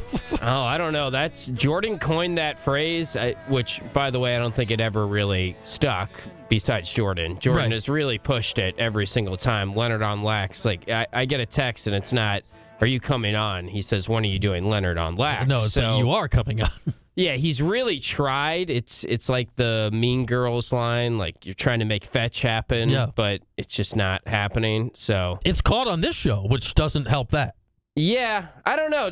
Maybe it has caught on more than I'm giving it credit for. Maybe Jordan's mad at me right now as he's hearing this. But anyway, yes, I was required out of the transfer portal. A mad dash from the airport. Not actually. It was actually an early flight, and I've been here for a little bit. Tim so. drove at reasonable speeds. Yes. Cops. There was no speeding, and he used his blinker at every necessary situation. We acquired McAllister Mondays out of the portal a couple weeks ago, too. So we've been making moves. I feel that actually has significance, you know. No, that was like no. McAllister Mondays just rolls off the tongue more. You know, Mike is great. I think I'm below him on the transfer portal. Like Mike is a 5-star. I'm, like a role player off the bench, a 3-star. We're just all about making moves in the portal. That's as we know. That's what this you got to show's round about. out your roster, though. We know that exactly. these days, so. Exactly. Hey, it's a long week, Tim. It's only Monday. Right. All right. So how about that? I mean, we were talking bubble last week, and now it's the 6th seed. That is the fine line of college lacrosse, right? Yeah. Well, we always said if they go down there and they get hot at the right time, and heck, they could win a couple games. Why not? We knew they could beat Notre Dame for kind of the same logic, I guess, that Harvard is probably saying right now. Like, yeah, we can go into the Dome and beat Syracuse. We did it once before. We just did it. Who says we can't do it again? So, I thought they played great against Notre Dame. I thought they just had a better attitude about them this week in terms of playing freer, I would say, and just playing the game like you were when you were a kid. I think that was the big message from the team. It was interesting to hear a lot of the guys talk about how Michael Grace, who is in his first year at Syracuse, but is one of the veteran leaders on the team and has some championship pedigree because of his days at RIT. He won a national championship. Right? He won 2. You're right. And he's been in the Final Four. He's played in a ton of big games. And say what you want, D3, D1, that's still, like, there's only so many lacrosse teams and lacrosse schools out there. The pressure's still there in those games. Absolutely. So it was the same deal when Mason Cohn came over last year. He was a guy that had played in those big games, and he was immediately voted a captain, and he sort of imparted some wisdom from that time. Michael Grace kind of spoke up, and I guess what you could call was just a team meeting, kind of like just a planned sort of walkthrough deal the night before the first game. And the guys told me that he spoke up and was basically like, we just need to have more fun out there. We were playing tight. And, I think back to my time at RIT, and when we were, going on a run, when we were making clutch plays, it's because we were smiling. We were having a good time out there. And maybe it's because I heard about that, then I'm kind of keeping an eye out for it during the game. But, there was just that funny moment, I don't know if you saw, where Jimmy McCool was like backing up an insignificant shot that was full field at the end of a quarter, and he did like a fake dive, like to get closest to it when there was no one around him, which was just something like Jimmy's kind of a funny guy. You do that. Goalies are weird, yeah. Yeah, right. When you're having fun, you do that type of stuff. And I think it was a huge weight off their shoulders to get the first win, of course, because then you knew you were in the tournament. And it was cool to see them kind of just play free and loose in back-to-back games now. I think it's interesting, because you look at the 2 Notre Dame games this season, those are probably the 2 best games they've played in many ways. The Duke game stands out that, man, it's second game in 3 days. Everyone's tired. They won a grinder. They have not been winning grinders this year. Yeah, I mean, they hardly ever win games 9-8 like that. And I know there's the stat that is still somehow alive of whenever Syracuse holds the opponents under 10 goals, they have won every game since 2012. I think it's like 88 games or something at this point, which is pretty crazy. But it's not like this team has won that way, to your point. We've always kind of said, you got to be able to win both games in May. Does this team have the capability to win kind of a rock fight, grinder type of game? I do think it was a lot because it was the second game in 3 days in hot weather conditions, and those guys had to be a little bit tired on both sides of things. So I think the game just had a slower pace to it because of that. But it was great to see Syracuse win one game in a high-scoring manner, and then, like you said, that's the type of win they really haven't had in the Gary Gate era. Yeah, it got a little nervy there down the stretch. But that's what happens in the playoffs. You don't win 4 in a row in the playoffs unless you're an all-timer team without a game like that. Yeah, and I think we have said this, and it's almost like a cliche at this point. We say it a lot between you, me, Kyle, whoever else is talking about lacrosse here in Syracuse. The fact that, one, you got to be able to win a slow grinder game to make it to the Final Four, probably. The other thing that I've been saying a lot this week is a hot face-off guy and a hot goalie can take you really far in May. And Syracuse, at least in the ACC tournament, had John Mullen winning 79% of his face-offs in those 2 games. He was 13 for 17 yesterday. I mean, we're talking like there's a minute left in the game after Duke scores to cut it to 1. And I'm just sitting there with Kyle, and I'm like, yeah, Mullen's going to win this. We're fine. Like, that's the level of dominance that he had. Yeah. And he struggled against Brady Wambach a little bit, who was one of the best in the country in the last game of the regular season. And we know he dominated Harvard the first time around. But if you're winning possessions like that, I mean, and then McCool's giving you 20 saves in the first game and gave you 8 saves in the first half against Duke, he's stopping pretty much everything that he needs to stop. Then Syracuse could go very, very far if those 2 guys keep playing like they did. Did you say that 10-goal stat goes back 2012? Is it the Maryland game in the 2011 playoffs? It's Notre Dame 8-6 they lost in I think it was a regular season game in 2012. 2012? Yeah. Okay. But that was pre-ACC, right? No, that would have been Big East lacrosse. Oh, sure. Yeah. That was was a thing. That was a thing. That was a thing. Yeah, because the 2011 quarters are the game that ruined Lax for a while. The Maryland quarterfinal loss 6-5, which is the game that just like haunts everyone that was involved in it. Yeah. It kind of kicked off Maryland's run here for the last 15 years. But now you got Harvard again, right? It's a game. You look at the stat. I still don't know how they lost the game. No, makes no sense. John Mullen won 28 of 32 faceoffs. Or the team did. I don't know if he took literally all. No, of them. he did. Did he I think he took every one. He didn't have a violation in that game. Yeah, he won 88% of the faceoffs. Syracuse led the game 5-0. Yes. Like quickly. That was the game. It started. It was like, oh man, this is going to be a rout. Yeah. Then they lost. I don't understand what happened. Well, honestly, Jimmy McCool played bad in that game. And we can say that because it was pretty much the only game he played bad all year. He's kind of struggled against the 2 Ivy League teams he's played, Cornell and Harvard. And everyone struggles against Cornell. You can understand that one. And I think the Harvard game was some of the defense not really, helping him out. But I think Jimmy would tell you himself that was basically his only off game of the season. And it's interesting because Gary Gate brought up a lot after that game how he was going against a lot of his high school buddies. And he's from Boston. Right. Obviously, Harvard, the makeup of their roster is a lot of guys from that area. So he knew a lot of guys that were shooting at him. And maybe in what was probably his 3rd or 4th start, I think at that point, he just got a little in his head over that. So, I'm sure he's excited to get another chance to go against his buddies and play like he's been playing more recently. Yeah, because that's the other side, right? Of hot goalie can take you far in May. It takes one bad goalie quartered exactly to kill you in May. Yeah. So, and I think last year's team, it wasn't like the defense was the issue in terms of them not getting to the Final Four. It was probably some of the same stuff that we've talked about a lot of the offense and the sloppiness. I mean, they lost that game to Denver. I think it was 10-8 was the final score. So you can live with giving up 10 goals. But Will Mark was not trending up going into the playoffs. He struggled late last year. Yeah, he did. And he had some good moments in the postseason, and he still made some great saves here or there.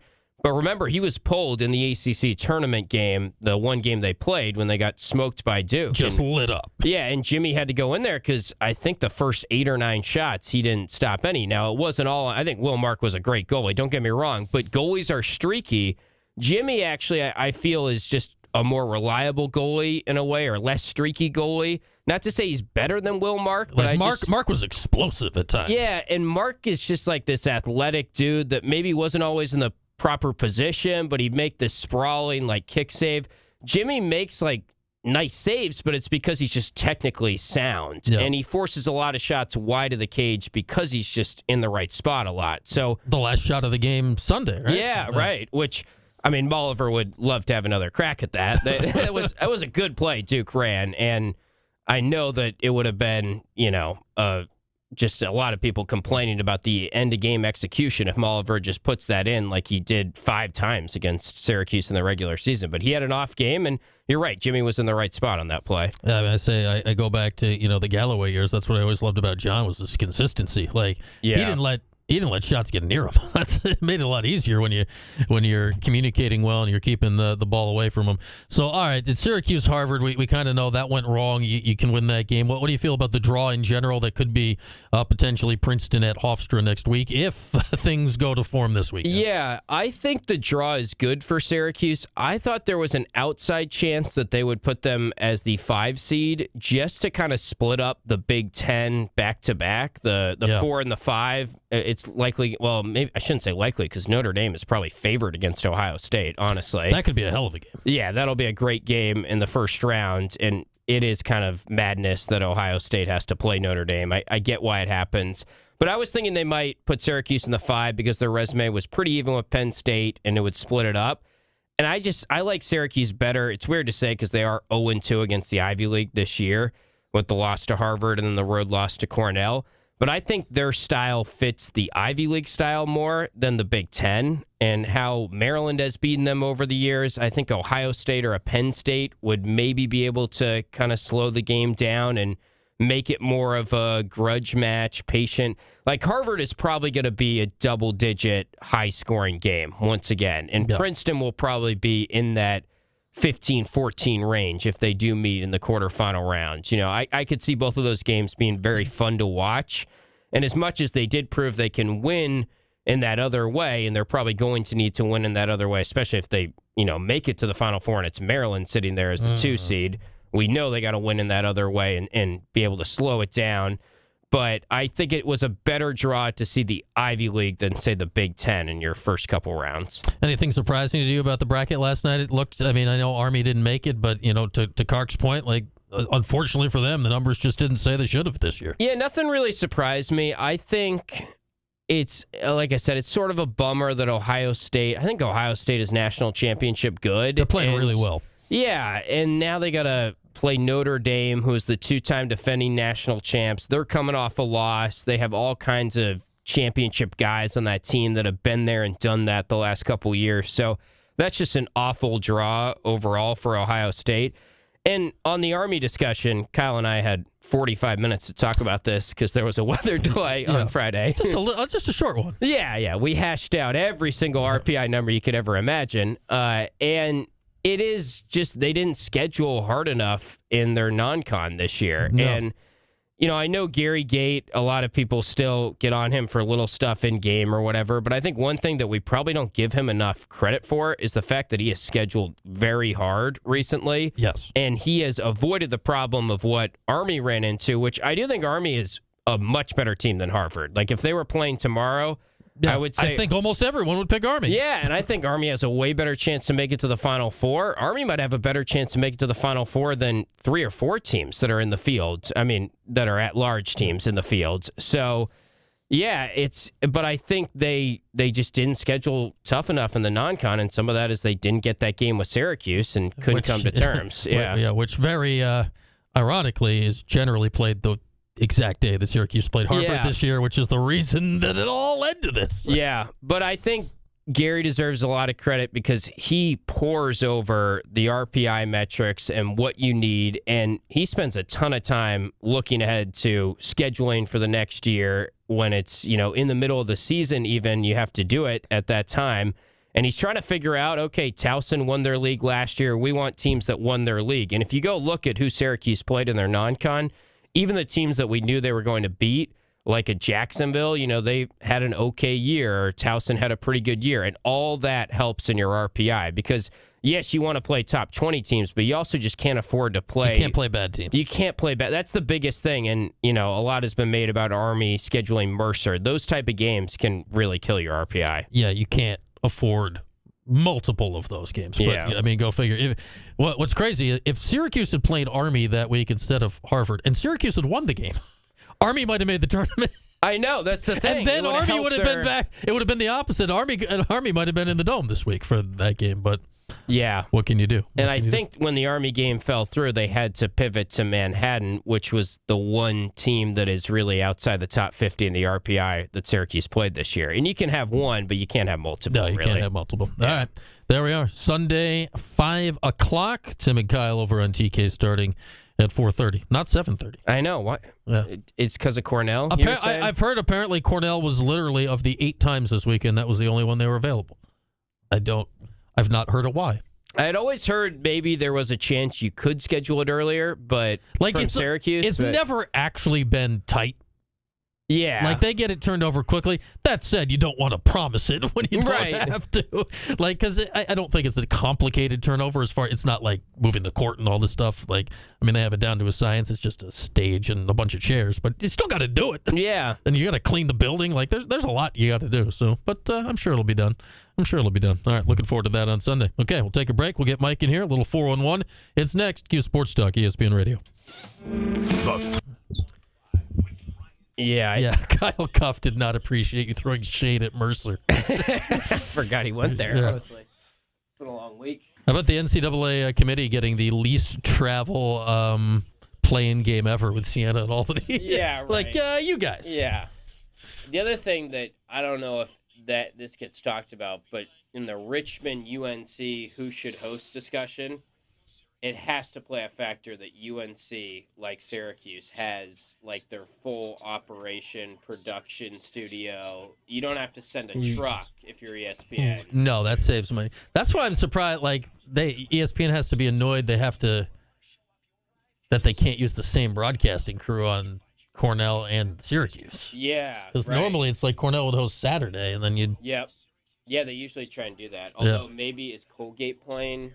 Well, no, they're not. They're not hosting. Colgate's. No one's at home that's anywhere near. Yeah. No, which could make a pain in the butt for them. I don't. Yeah. Well, it's the Penn State game Saturday. Somebody will come up from Penn State. I think Cornell has to play Sunday because the play-in game. If you're in one of those. Oh, is that why? I would think, yeah. So that they have. Yeah, I kind of went into your segment there. Sorry. It's very warm. Is that a zip?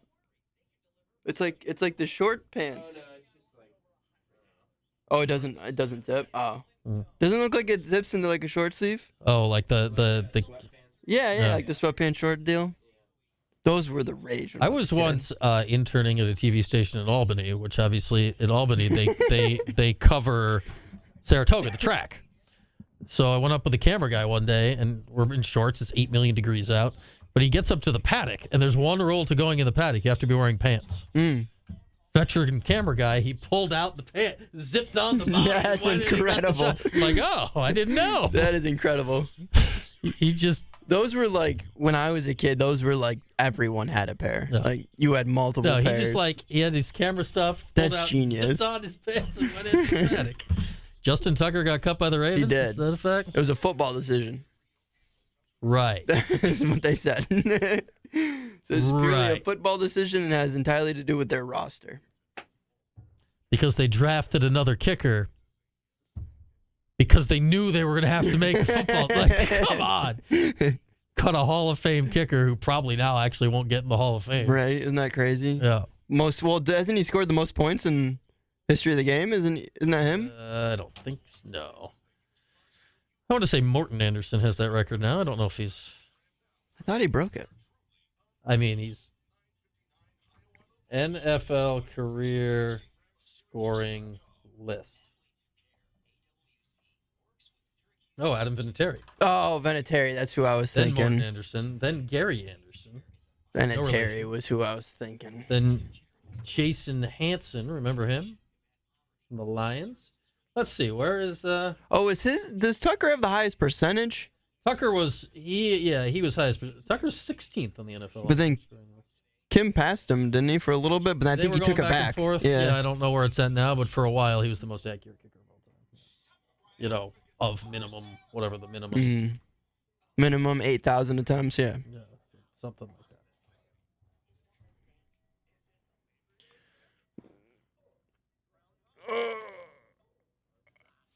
that. Yeah, Justin Tucker's currently 16th on the all-time scoring list, and that's where he's going to stay. Yep. Because his career seems to be over. Mm-hmm. For one, he actually was starting.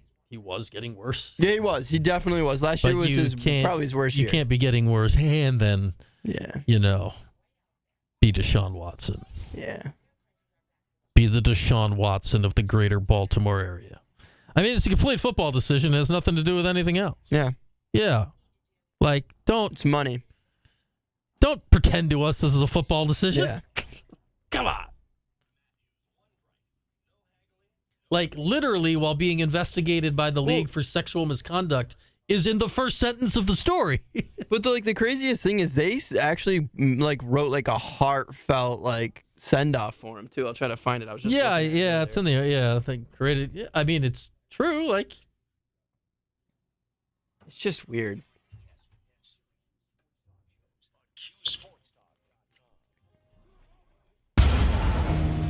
All across CNY, it's the 315. Here's Brian Higgins. For a while there it was rough, but lately I've back at it here on this Monday. We've had some lax, we've had some hoops, we've had some football, we've had some portal. Now we get this. Here's the 411. Hello, and welcome to Movie Phone. Oh, wait, you serious? Let me laugh even harder. In the 315. So you're going to be doing that all week, right? Nah.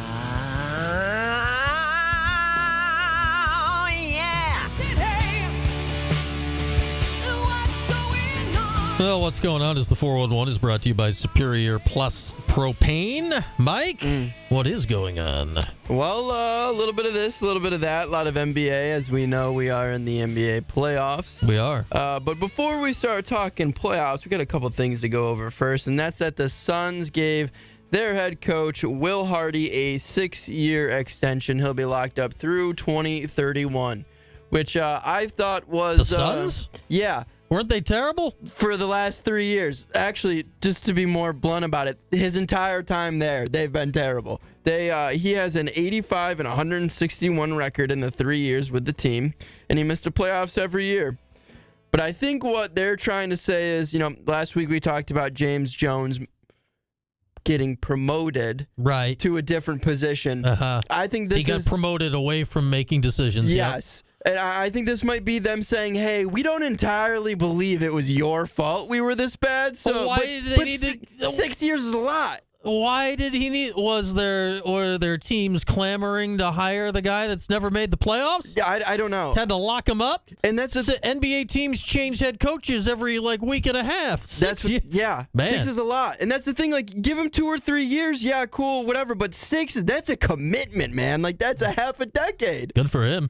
He will not coach all 6 years, but he will get paid for all 6 years. I mean, it seems like. Good for him. It seems I want to see the budgeting for teams because they just give out contracts to head coaches. They don't care. The Bucks are paying 3 different guys right now. Yeah. The Suns are paying him till 2031. It's just crazy. Good to be a billionaire. You just pay people. That's true. Yeah. I would love to be a billionaire. I would pay people. Can you hire me to be head coach when you're a billionaire? Yeah, absolutely. And for we'll find a sport. Can you be it for a long guaranteed contract? Sure. And then can you fire me immediately? Sure. All right. I mean, if I'm a billionaire, I got money, dude. You know what I'm saying? Well, it's kind of right in the word.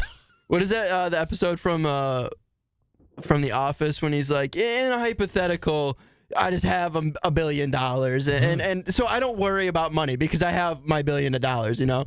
It's a nice little Michael Scott. I butchered it, but you know what I'm talking about. Yeah, I want you to become a billionaire, Mike, so you can give me a guaranteed contract and fire me immediately. Thanks, man. That's our deal. I'll never coach a game for your franchise. You just believe in me. Yeah. I appreciate that. I'd like for it to be a very long, very high-valued contract with a significant signing bonus. I could give you 6 years. Yeah. No, longer. Well, let's not get carried away now. All right. I'm only a billionaire. I'm not a trillionaire. I got a family to worry about, all right? Okay. Brian? As long as you promise to fire me with all my contract guaranteed. I will definitely fire you. Okay, great. That's a promise. But you know who didn't get fired from coaching? A pleasure doing business with you. You know who didn't get fired from coaching, though? Coach Popovich. No. He stepped down from his position. And we talked about this already. He moved to a different position within the organization. But today he had his first presser where he kind of talked about everything. I mean, it's the first time he's been out there since he had a stroke, right? Like it's the first time he said anything publicly. Yes, and he seems to be in good spirits. I mean, much love to Greg Popovich, but he doesn't seem physically in the best of shape. But his spirits still seem there.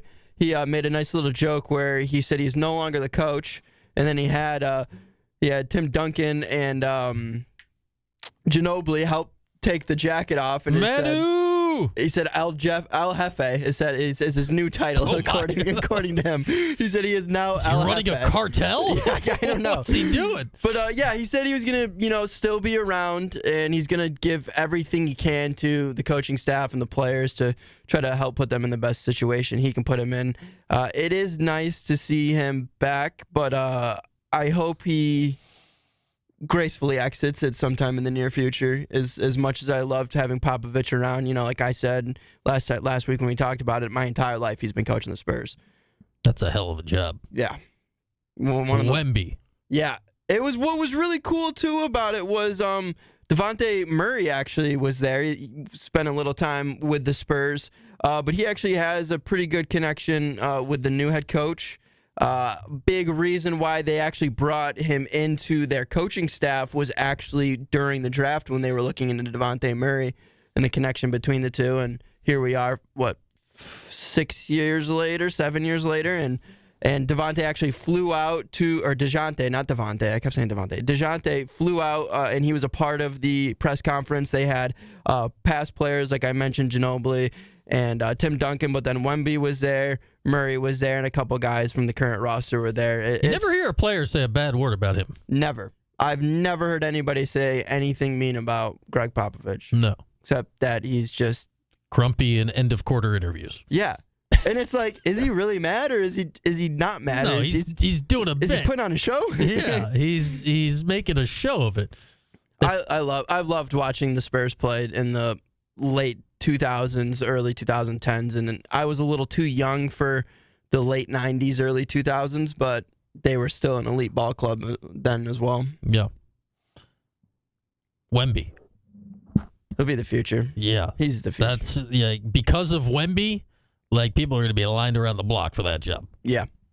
We're going to talk about last night's antics.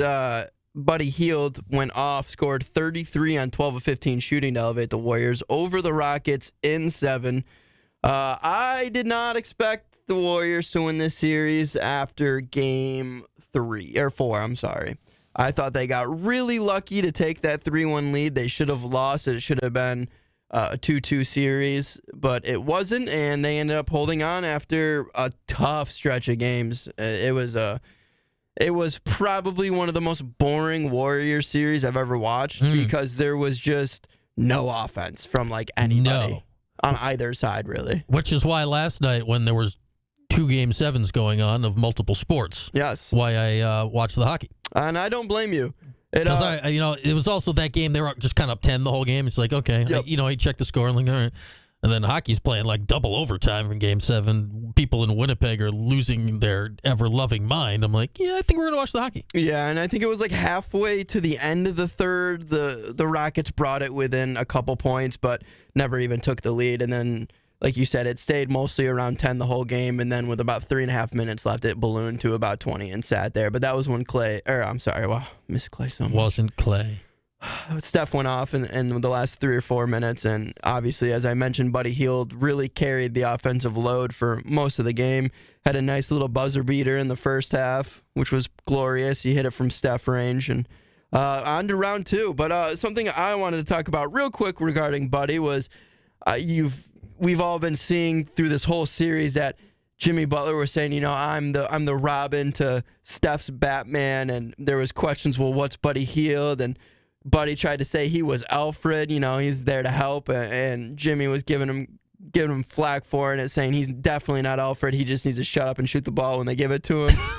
And after the game last night, Buddy gets done talking to the media, and Jimmy comes out and they're switching spots, and Buddy kind of gives him his own crap. He goes, ask him who I am. Ask him who I am. I'm Robin now. He's Alfred. And then he goes, his name's Butler. He's Alfred. His name's Butler. And then Jimmy laughed at him, but then was respectful and talked about how they absolutely needed him down the stretch. I mean, last night's game was fantastic out of Buddy. But I think what the most exciting thing about this whole series was the Draymond Green foul count. It was a lot. 24 personal fouls, 4 techs, and 2 flagrants in the first. Draymond, not Commissioner Gordon. Not. I don't know what he is, no. but he ain't that. He'd be the Riddler, I feel, or Two-Faced. It's weird to have the villain on the same team, but it kind of fits. It kind of fits. He's something. He's the Riddler, Joker, Penguin, and Two-Face all in one. All right, we'll take a break. Tell you what's on tap. Get you ready for Yankees on deck after this. Q Sports Talk, ESPN Radio. What do you want on the pod? What? What do you want on the pod? How about like a 1-2-4? 1-2-4. Yeah. I got my hair cut on Thursday. I'm getting it, and it's so needed. I had it scheduled for a couple weeks ago, but then I got really sick, and I had to cancel. Yeah, you got a little cabbage popping out the back there. Yeah, a little lettuce. It grows so fast in the back, and it's like it grows so low too. But yeah, so I finally made I didn't finally. This was their first opening that my hairdresser had. I say my hairdresser, it's my stepbrother. He cuts hair, so he just cuts it for me. Okay. Shout out Mark Stewart. He cuts it for Kevin free. wants you to show me his sneakers. Oh.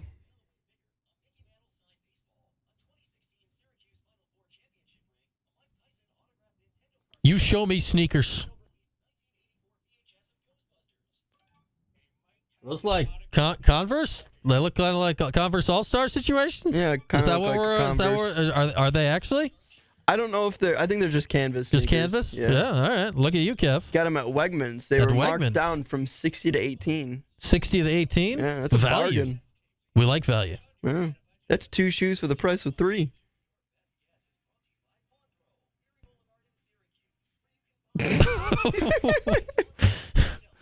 All right, I'm leaving. 1, 2, 4.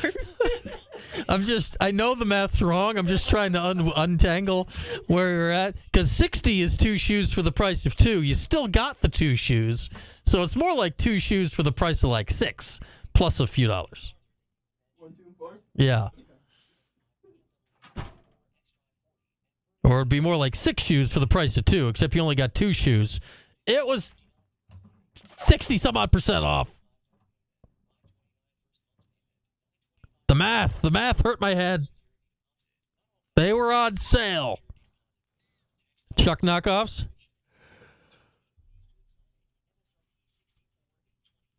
So you'd rather have a delay, Jen, right? And have them set up in the best possible conditions.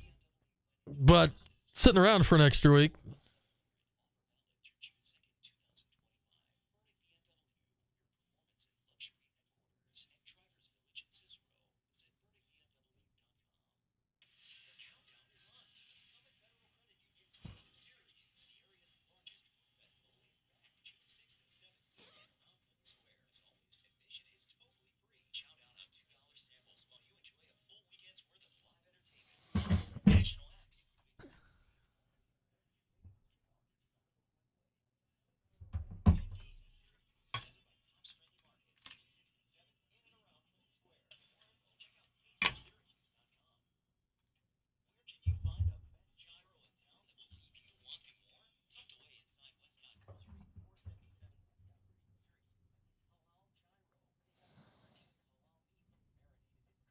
I mean, for $18, Kev, like, how could you not buy them?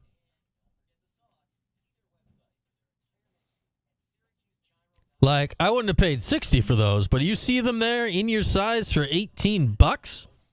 Like, you don't have to wear them very often to get value.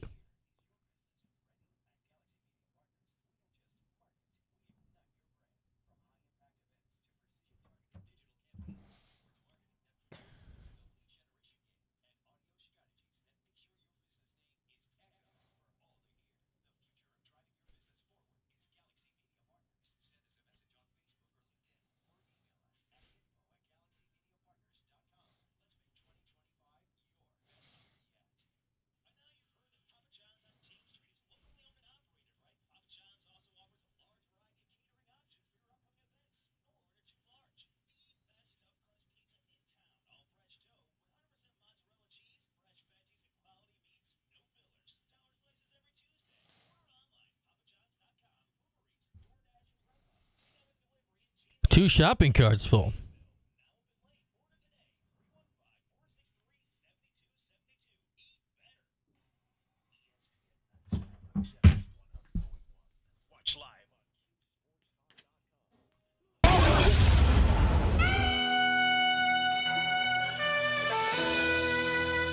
All across CNY, it's the 315. Here's Brian Higgins. All right, back at it. Wrapping up this Monday as we kicking off the week. Here's what's on tap tonight. Yankees on deck. It's next. That Tim guy who was just here, he'll come back here. He'll sit in this chair and he'll do that show. Yankees start a 3-game set with the Padres. Will Paulie Sibilia make a surprise appearance sometime this week on Yankees on Deck? Tune in to find out. Probably not tonight because he's not here anymore. But you never know. He could. Yankees pods in the Bronx next 3 nights, 3 straight nights of Yankees on Deck. What will we do on the show tomorrow? Great question. Maybe we'll talk to somebody from the lacrosse team. Maybe we won't.